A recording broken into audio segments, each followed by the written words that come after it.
नमस्कार, exam happy by Jharkhand channel में आपका स्वागत है। तो दोस्तों जुड़ चुका हूं मैं यहां पर जेटेट परीक्षा की तैयारी को लेकर के। तो बताते चले, यदि आप झारखंड में जेटेट परीक्षा की तैयारी करना चाहते हैं तो आपके लिए यह बहुत ही सुनहरा अवसर है। बहुत जल्द जेटेट का विज्ञापन आपको आ जाएगा और आप यहां से तैयारी कर सकते हैं। अब देखिए, जैसे ही विज्ञापन आता है तो बहुत से तरह के यहाँ पर जो है बाजारू किताबें आ जाती है। आप सभी क्या करते हैं, बाजारू किताब लेकर के पढ़ना शुरू कर देते हैं, ठीक है। लेकिन इस बाजारू किताब से आपको यहाँ पर एक दो प्रश्न भिड़ जाए तो काफ़ी होता है, लेकिन बहुत मेहनत करते हैं आप और उसका रिजल्ट आपका जीरो आता है। तो करना क्या है, देखिए आपको बता देते हैं। यदि आपको सामाजिक विज्ञान शिक्षक की आप तैयारी कर रहे हैं तो सामाजिक विज्ञान जो कि आपका इतिहास, भूगोल, नागरिक कह लीजिए और अर्थशास्त्र, यहाँ से 60 प्रश्न आपके पूछे जाएंगे। वो भी किसके स्तर के होंगे, तो जेसीईआरटी जैक की जो किताब होती है उससे 10th स्तर के होंगे। तो आप या तो देखिए आपके पास किताब अवेलेबल है तो आप वहाँ से पढ़ लीजिए, या नहीं पढ़ पाते हैं तो यहाँ पर देखिए जेसीईआरटी जैक का पूरा नोट्स कंप्लीट 6 to 10 आपका बना हुआ है। यहाँ से यदि आप देखते हैं तो आपको 60 में से 35-40 प्रश्न जो है आपको यहीं के हैंड रिटन नोट से ही आपको मिलेंगे, ठीक है। और देखिए इसके लिए यहाँ पर कॉस्ट भी आप लोगों के लिए बहुत ही कम रखा गया है। आप यहाँ पर देखिए, अगर पहले 100 कैंडिडेट का ऑफर रखा गया है, आप 500 रुपये में अभी सामाजिक विज्ञान के लिए, शिक्षक के लिए जुड़ सकते हैं, ठीक है। लेकिन जब यह सीट फुल हो जाएगी तो आपको यहाँ पर लगने लगेंगे 1000। तो आप यदि चाहते हैं तो पहले आओ और पहले पाओ के तर्ज पर अभी यहाँ पर जो है आप 500 रुपये में अपना रजिस्ट्रेशन फुल टाइम करवा सकते हैं और यह लाइफ टाइम होगा, ठीक है। इसमें क्या मिलेंगे आपको, तो आपको सबसे पहले PDF मिलेगा, उसके बाद उसका वीडियो मिलेगा और उसके बाद आपको बात करने की सारी सुविधा मिलेगी। और यहाँ पर जो विभिन्न राज्यों में अब तक पात्रता परीक्षा हुई है उसका सारा जो है प्रश्न पत्र यहाँ पर आपको करवाया जाएगा, सॉल्व करवाया जाएगा। तो आप अगर यहाँ पर जुड़ते हैं तो आपको 101% जो है आप यहाँ पर 60 से 70% मार्क्स आपके अवश्य आएंगे जेटेट परीक्षा में। तो आप अगर 60 से 70% मार्क्स लाना चाहते हैं तो जुड़ जाइएगा, ठीक है। तो चलिए अब हम यहाँ पर देखते हैं आपके लिए सामाजिक विज्ञान के महत्वपूर्ण प्रश्न। फ्रांसीसी क्रांति कब हुई? सबसे पहला प्रश्न है, फ्रांसीसी क्रांति कब हुई? 1789 ईस्वी, 1790 ईस्वी, 1689 ईस्वी, या इसमें से कोई नहीं, ठीक है। देखिए फ्रांसीसी क्रांति की जो शुरुआत हुई थी वो आपका है 14 जुलाई 1789 ईस्वी को सुबह के समय पेरिस नगर के बास्तिल किले को तोड़कर हुआ था और यह 1799 ईस्वी तक चला, ठीक है। यानी फ्रांसीसी क्रांति जो है उसकी शुरुआत कब हुई, उसकी प्रारंभ कब हुई, तो वो आपको यहाँ पर याद रखना है 1789 ईस्वी। और अगर डेट पूछ दे वो भी याद रखिएगा 14 जुलाई 1789 ईस्वी को। और कैसे हुआ था, तो फ्रांस का एक पेरिस नगर जिसमें बास्तिल जेल था उसको तोड़ करके हुआ था। कितने वर्षों तक चला, तो यह 10 वर्षों तक चला। फ्रांसीसी क्रांति के समय फ्रांस का शासक कौन था? फ्रांसीसी क्रांति के समय फ्रांस का शासक कौन था? लुई 15वां, लुई 14वां, लुई 16वां, इसमें से कोई नहीं। तो फ्रांसीसी क्रांति के समय जो फ्रांस का शासक था वो आपका था लुई 16वां, ठीक है। अगला देखिएगा, लुई 16वां जो है, इसका नोट्स आप लोग को बना दिए हैं, यहाँ से भी प्रश्न पूछा गया है और आगे आएगा भी।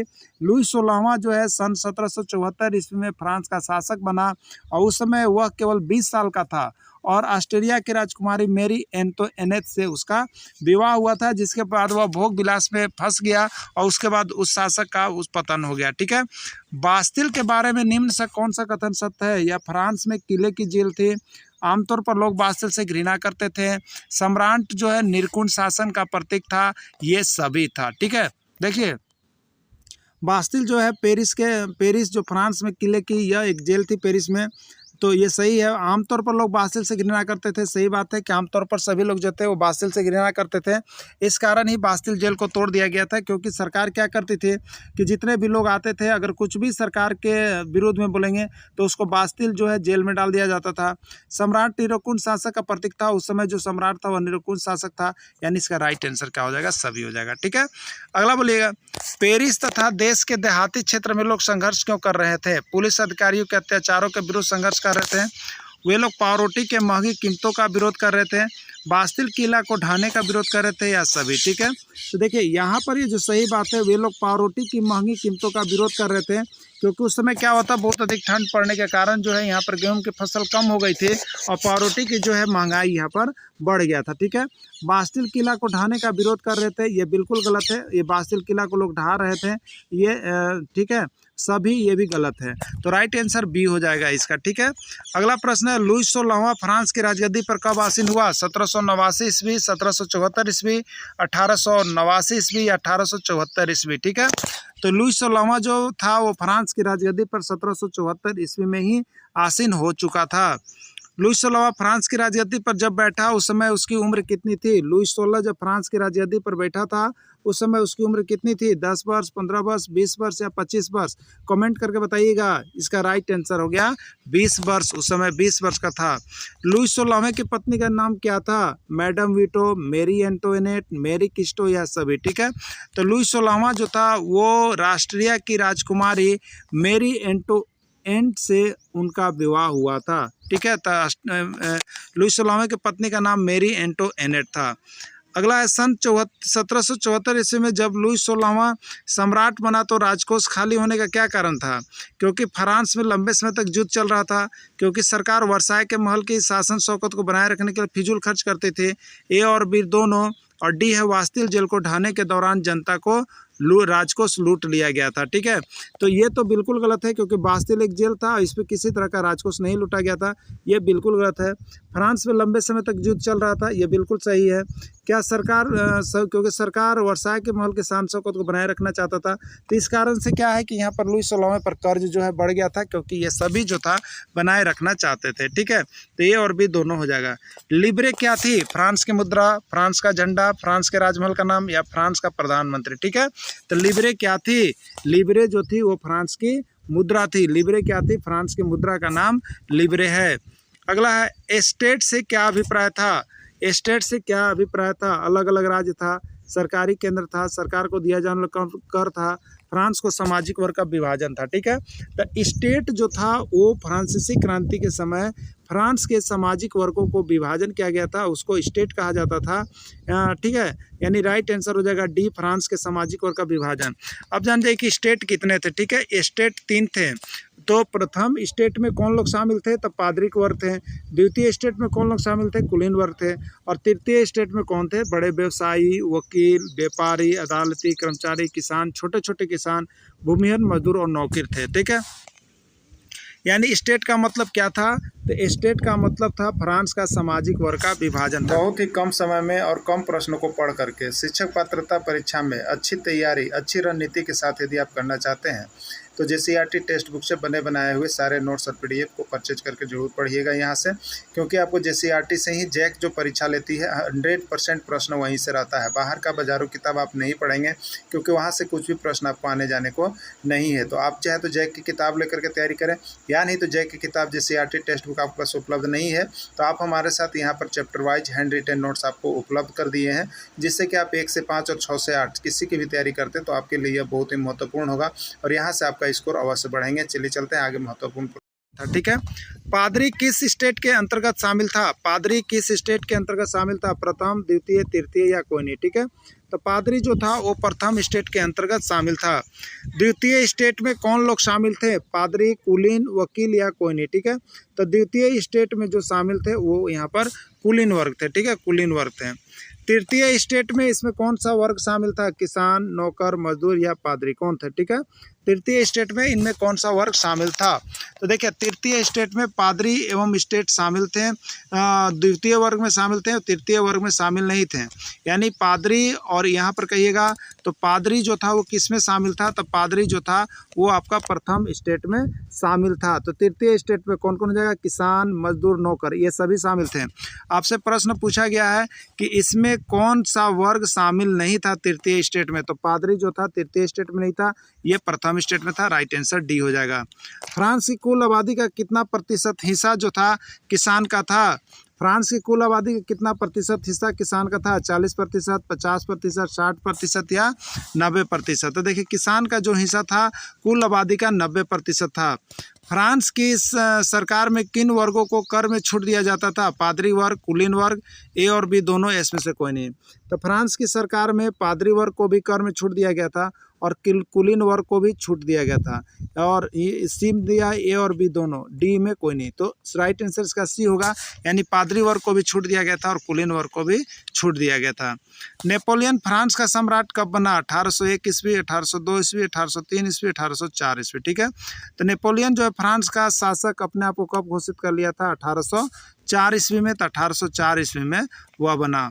वाटरलू का युद्ध कब हुआ? 1804 ईस्वी, 1812 ईस्वी, 1815 ईस्वी या सभी? क्या होगा इसका राइट आंसर, ठीक है। तो वाटरलू का युद्ध जब हुआ था वो कब हुआ था? 1815 ईस्वी में हुआ था। 1815 ईस्वी में हुआ और इसमें नेपोलियन का हार हुआ था। इनमें कौन फ्रांस का धार्मिक कर था? फ्रांस में एक कर था जिसको धार्मिक कर कहते हैं हम लोगों, कौन था? टाइड, टाइल, टाइम या कोई नहीं, ठीक है। तो टाइड जो है यह फ्रांस का धार्मिक कर था। फ्रांस का धार्मिक कर का नाम टाइड था।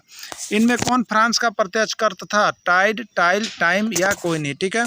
तो टाइड क्या था? एक धार्मिक कर था, और टाइल क्या था? एक प्रत्यक्ष कर था, ठीक है। तो टाइल यहाँ पर इसका आंसर हो जाएगा। टाइल फ्रांस का प्रत्यक्ष कर था जिसके साथ अप्रत्यक्ष कर भी शामिल था। द सोशल कॉन्ट्रैक्ट पुस्तक के लेखक कौन है? रूसो, चार्ल्स डार्विन, लेनिन या कोई नहीं? द सोशल कॉन्ट्रैक्ट पुस्तक के लेखक कौन थे? इसका राइट आंसर है रूसो। कौन है? रूसो। लुईस 16वां की मृत्यु किस आरोप में हुआ था? कौन सा आरोप लगा करके लुईस 16वां को फांसी दिया गया? जनसंख्या बढ़ाने के आरोप में, देशद्रोह के आरोप में, कर बढ़ाने के आरोप में या कोई नहीं, ठीक है। तो लुईस 16वां को जो मृत्यु हुई थी वो जो है आपका यहाँ पर देशद्रोह के आरोप में लगा करके लुईस 16वां का मृत्यु किया गया था। लुईस 16वां को देशद्रोह के आरोप में मौत की सज़ा सुना दी गई थी और 21 जनवरी 1793 ईस्वी को प्लेस डी ला कॉन्कॉर्ड में सार्वजनिक रूप से फांसी पर लटका दिया गया। तो पूछा जाता है कि लुईस 16वां को फांसी कब दिया गया? तो 1793 ईस्वी में। किस आरोप में? तो ये आपको दिया गया था देशद्रोह के आरोप में। फ्रांस की क्रांति के समय फ्रांस में किस राजवंश का शासन था? तो फ्रांस की क्रांति के समय फ्रांस में जो शासक था वो था लुईस 16वां। और लुईस 16वां किस वंश का शासक था? तो वो बुर्बो राजवंश का था। वो किसका था? बुर्बो राजवंश का था, इसलिए इसका राइट आंसर हो जाएगा बुर्बो राजवंश, ठीक है। अगला, फ्रांस की महिलाओं के द्वारा प्रारंभ की गई सबसे लोकप्रिय राजनीतिक क्लब का नाम क्या था? The society of revolutionary and Republic women, the society of Republic, society of women. तो उस सोसाइटी का नाम था the society of revolutionary and Republic एवं वीमेन, इसका नाम था। ला पेट्री फ्रांसीसी क्रांति के संदर्भ में किसको संदर्भित करता है? ला पेट्री, नागरिक का शासन, पैतृक भूमि, पूर्ण राष्ट्रीय शासन, कोई नहीं है। तो ला पेट्री जो है ये पैतृक संपत्ति को शामिल करता है, पैतृक भूमि को सम्मिलित करता है। तो ला पेट्री किससे जुड़ा हुआ था? पैतृक भूमि से जुड़ा हुआ था। ला पेट्रिक पितृभूमि यानी मातृभूमि से जुड़ा हुआ था। और ले सियोटोन नागरिक के विचार के संबंध के तहत समान अधिकार का संयुक्त समुदाय की धारणा पर जोर दिया गया था। तो इस वीडियो में हम लोग जेसीईआरटी के क्लास 9 का एक्सरसाइज 1 को कवर अप कर रहे हैं, जो कि यहाँ पर इससे प्रश्न बहुत ज़्यादा आपके एग्जाम में आते हैं। अभी सहायक आचार्य में भी आए हुए थे और अभी जो आपका जेटेट होगा झारखंड शिक्षक पात्रता परीक्षा, उसमें भी यहीं से प्रश्न आएगा, बाहर से प्रश्न आपका पूछने वाला नहीं है। तो आप सभी अभी के अभी यहाँ पर सारे जेसीईआरटी का नोट्स और वीडियो और तैयारी के लिए हमारे साथ जुड़ जाइएगा और यहाँ पर तैयारी जरूर कीजिएगा। बाहर का देखिए किताब प्रैक्टिस सेट नहीं बनाएं, वहाँ से कुछ भी आपको आने वाला नहीं है। अगर आपको प्रैक्टिस सेट बनाना भी है तो आप इस चैनल से जुड़ करके जेसीईआरटी टेक्स्ट बुक का प्रैक्टिस सेट ही बनाएंगे। नेपोलियन बोनापार्ट ने खुद को फ्रांस के सम्राट का ताज कब पहनाया? नेपोलियन बोनापार्ट 1804 ईस्वी, रूसो 1804 ईस्वी, मैकविलिन 1804 ईस्वी, जॉर्ज विलियम्स 1804 ईस्वी। तो नेपोलियन बोनापार्ट ने खुद को फ्रांस का सम्राट कब घोषित किया गया? तो 1804 ईस्वी में नेपोलियन बोनापार्ट ने खुद को फ्रांस का सम्राट घोषित कर लिया था। फ्रांसीसी क्रांति के दौरान नेपोलियन कब सत्ता में आया था? 1798 ईस्वी, 1797 ईस्वी, 1799 ईस्वी या इसमें से कोई नहीं, ठीक है। इसका राइट आंसर हो जाएगा 1799 ईस्वी। फ्रांसीसी क्रांति फ्रांस में 1789 से 1799 ईस्वी राजशाही के खिलाफ एक विद्रोह है, जिसके फलस्वरूप फ्रांस एक गणतंत्र के रूप में घोषित हुआ। 1799 में नेपोलियन के तहत वाणिज्य दूतावास के साथ समाप्त हुआ। अगला, जब फ्रांसीसी क्रांति शुरू हुआ तो नेपोलियन बोनापार्ट एक अधिकारी थे। 1804 ईस्वी में नेपोलियन बोनापार्ट ने खुद को फ्रांस का सम्राट का ताज पहनाया था। नेपोलियन बोनापार्ट ने कई कानून पेश किए जिसमें निजी संपत्ति की सुरक्षा और दशमलव प्रदान द्वारा किए गए भार और माप की एक समान प्रणाली थी। नेपोलियन किस युद्ध में पराजित हुआ? लिग्नी, जेना, वाटरलू या आर्कल, ठीक है। नेपोलियन किस युद्ध में पराजित हुआ आपको बताना है, ठीक है। तो नेपोलियन जो है पराजित हुआ तो किस युद्ध में? वाटरलू की युद्ध में जो है नेपोलियन पराजित हुआ था। उसने 2 बार फ्रांस पर शासन किया। पहला शासनकाल 1804 से 1800 ईस्वी तक था, दूसरा शासनकाल 1815 ईस्वी में था। वाटरलू के युद्ध में नेपोलियन की हार हुई। वाटरलू का युद्ध 1815 ईस्वी में बेल्जियम में लड़ा गया था। वाटरलू की लड़ाई में हुआ। क्या क्या हुआ वाटरलू की लड़ाई से फायदा? तो शांतिपूर्ण गठबंधन का अंत हो गया, नेपोलियन का अंतिम रूप से हार हो गया, नेपोलियन के युद्ध का अंत हो गया। ठीक है।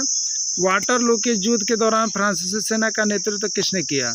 वेलिंगटन के नवाब, कार्नवाल के नवाब, नेपोलियन बोनापार्ट या स्कॉटलैंड के नवाब किसने किया? ठीक है। तो यहाँ पर जाएगा नेपोलियन। वाटरलू के युद्ध के दौरान फ्रांसीसी सेना का नेतृत्व किसने किया? नेपोलियन बोनापार्ट ने किया। अगला आप देखेंगे, फ्रांसीसी क्रांति की 100 वर्षगांठ मनाने के लिए एफिल टावर का निर्माण किस वर्ष किया गया था? 1889 ईस्वी, 1900 ईस्वी, 1886 ईस्वी या 1913 ईस्वी। ठीक है। तो एफिल टावर का निर्माण जो वर्ष किया गया था वो था आपका 1889 ईस्वी। ठीक है।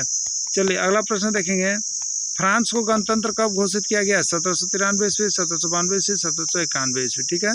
तो फ्रांस को जो गणतंत्र घोषित किया गया वो ऑथेंटिक डेट जो है आपका 1792 ईस्वी। ठीक है। तो अभी अब झारखंड में 1 से 5 शिक्षक पात्रता परीक्षा की तैयारी कर रहे हैं या 6 से 8 सामाजिक विज्ञान शिक्षक की तैयारी कर रहे हैं। ठीक है, पात्रता परीक्षा की। तो आपको बता देते हैं, यहाँ पर 1 से 5 के लिए सामान्य ज्ञान के अंतर्गत आपको सामाजिक विज्ञान और विज्ञान दोनों पढ़ने हैं, जो कि JCERT का क्लास 10 तक का सिलेबस आपका है। तो आप उसको यहाँ पर 6 to 10 तक का उसके लिए भी देख लीजिएगा, और सामाजिक विज्ञान की यदि आप तैयारी कर रहे हैं 6 to 8 के लिए, तो उसका भी सिलेबस 6 to 10 तक का आपका यहाँ पर JCERT का क्लास 10 तक का यहाँ पर देखना है। तो आपको यहाँ पर पूरा चैप्टर वाइज नोट्स मिल रहा है, तो आप नोट्स भी ले सकते हैं यहाँ से, और यहाँ पर से आप पूरी तैयारी आप सामाजिक विज्ञान कर सकते हैं। और बहुत कम प्रश्न में बहुत ज़्यादा प्रश्न आपका JCERT टेक्स्ट बुक से भिड़ता है। आप इसके पहले भी आकलन भी अगर परीक्षा देखे होंगे तो हूबहू आपका JCERT से लिखा हुआ आया था। और सहायक आचार्य का भी आप पेपर 3 देखेंगे तो JCERT का स्पेशल किताब से आ रहा है, जो कि जैक किताब यहाँ पर निर्माण करती है। तो आप सभी यहाँ पर जैक के किताब JCERT टेक्स्ट बुक का नोट्स लेने के लिए